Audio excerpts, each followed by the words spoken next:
दुनिया के चौधरी कहलाने वाले ट्रंप की खुशामद में पाकिस्तान कुछ इस कदर बिछ गया है कि अब उसके अपने घर में ही आग लग गई है। स्विट्जरलैंड के दावोस से ट्रंप ने गाजा के लिए जिस बोर्ड ऑफ पीस का ऐलान किया, पाकिस्तान उसमें शामिल होने वाले पहले देशों में से एक बना। इतना ही नहीं, पाकिस्तानी सेना के गाजा में प्रस्तावित इंटरनेशनल स्टेबलाइजेशन फोर्स में शामिल होने की चर्चा भी शुरू हो गई। लेकिन ट्रंप का हाथ थामते ही पाकिस्तान में ऐसा बवाल मचा कि सरकार और फौज दोनों कटघरे में खड़े हैं। आखिर क्यों पाकिस्तान की जनता सड़कों पर उतरी है? शहबाज शरीफ और असीम मुनीर के खिलाफ क्यों प्रदर्शन हुए? और क्या दबाव इतना बड़ा कि पाकिस्तान को ट्रंप के बोर्ड से पीछे हटना पड़े?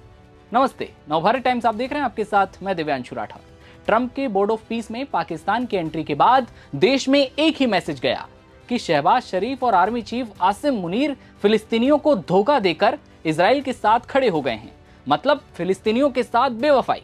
यही वजह है कि पाकिस्तान के शहर शहर सरकार के खिलाफ गुस्सा फूट पड़ा है। सोशल मीडिया से लेकर संसद तक एक ही सवाल गूंज रहा है, क्या पाकिस्तान ने अपनी विदेश नीति गिरवी रख दी है? क्या ट्रंप को खुश करने के लिए पाकिस्तान इस हद तक गिर जाएगा? ये वो सवाल हैं जो वहां की जनता अपने हुक्मरानों से पूछ रही है।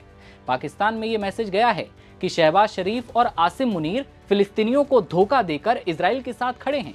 पाकिस्तान में इसकी आलोचना इतनी ज्यादा है कि ट्रंप के इस बोर्ड से बाहर होने तक बात पहुंच चुकी है। विपक्षी नेता, विदेश नीति के एक्सपर्ट और सामाजिक कार्यकर्ताओं का कहना है कि पाकिस्तान ने वॉशिंगटन के साथ करीबी संबंध बनाने की कोशिश में आत्मघाती कदम उठा लिया है। इस्लामी संगठन भी इससे नाखुश दिख रहे हैं। पाकिस्तान के विदेश मंत्रालय ने कहा, उनको बोर्ड ऑफ पीस से उम्मीद है कि ये फिलिस्तीनियों के लिए मानवीय सहायता बढ़ाएगा और गाजा का तेजी से पुनर्निर्माण किया जाएगा। दूसरी ओर पाकिस्तानी एक्सपर्ट और शिक्षाविदों ने शहबाज शरीफ के इस कदम को अपारदर्शी, नैतिक रूप से अक्षम्य, जिसे माफ नहीं किया जा सकता, बताया। सीनेट में विपक्ष के नेता अल्लामा राजा नासिर ने पाकिस्तान सरकार के फैसले की निंदा करते हुए इसे सैद्धांतिक तौर पर गलत और नाकाबिले माफी कहा है। इमरान खान की पार्टी पाकिस्तान तहरीक इंसाफ पीटीआई ने तो साफ तौर पर शरीफ से देश की भागीदारी इस बोर्ड से वापस लेने की मांग की है। यानी कि हो सकता है कि पाकिस्तान जो है ट्रंप को जो सपोर्ट दिया है वो वापस ले ले। अमेरिकी, यूके और संयुक्त राष्ट्र में पाकिस्तान की राजदूत रही मलिहा लोधी ने एक्स पर लिखा कि सरकार ने इस तथ्य को नजरअंदाज किया है कि ट्रंप बोर्ड के जरिए अपनी एक तरफा कार्रवाइयों के लिए अंतर्राष्ट्रीय समर्थन और वैधता चाहते हैं। बोर्ड का दायरा बहुत व्यापक है और गाजा से परे है। ये इसमें शामिल ना होने की वजह बनती है। लेखक और पत्रकार जाहिद हुसैन ने कहा, पाकिस्तान ने ये जल्दबाजी में किया, हमें इंतजार करना चाहिए था। ये पाकिस्तान की विदेश नीति पर सीधा सवाल है। क्या हम सिर्फ ट्रंप के फरमान का पालन करने के लिए हैं? हमने सिर्फ ट्रंप के चहेते बनने के लिए ये किया है। पाकिस्तान के लोग ही उसकी सरकार को गरिया रहे हैं। हम नहीं देख रहे हैं कि ट्रंप किस तरह की नीति अपना रहे हैं।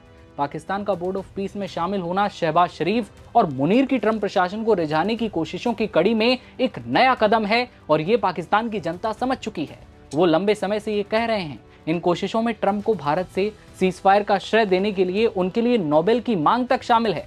शहबाज शरीफ और मुनीर के सत्ता चलाने की तानाशाही रुख और डोनाल्ड ट्रंप के अक्खड़ मिजाज को देखते हुए इस्लामाबाद की बोर्ड ऑफ पीस से वापसी मुश्किल है।